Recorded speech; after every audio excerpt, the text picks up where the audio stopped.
পরবর্তী শাসক দলের কোন্দল হামলার ঘটনায় অভিযোগ ধৃত বেড়ে 4 চুঁচুড়া আদালতে তোলা হয় ধৃতদের।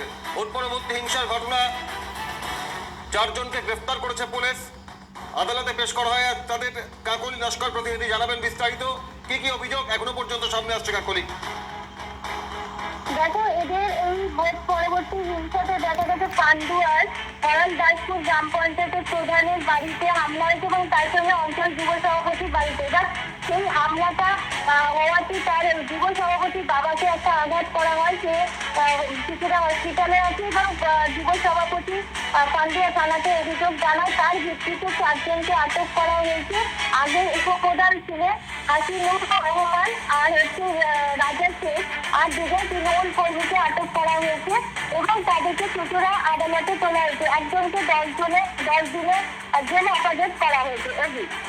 ধন্যবাদ কাকলি। এই ঘটনায় অভিযোগ পাল্টা অভিযোগ তৃণমূল বিজেপির তরফ থেকে কি বক্তব্য দেন?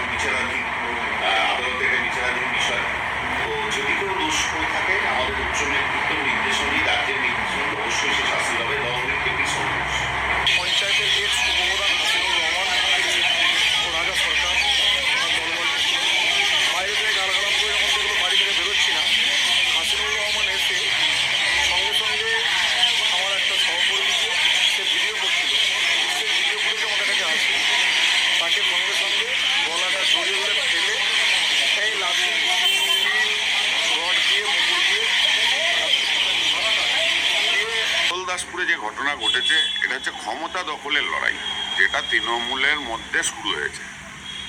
আজকে ক্ষমতা কাদের হাতে থাকবে?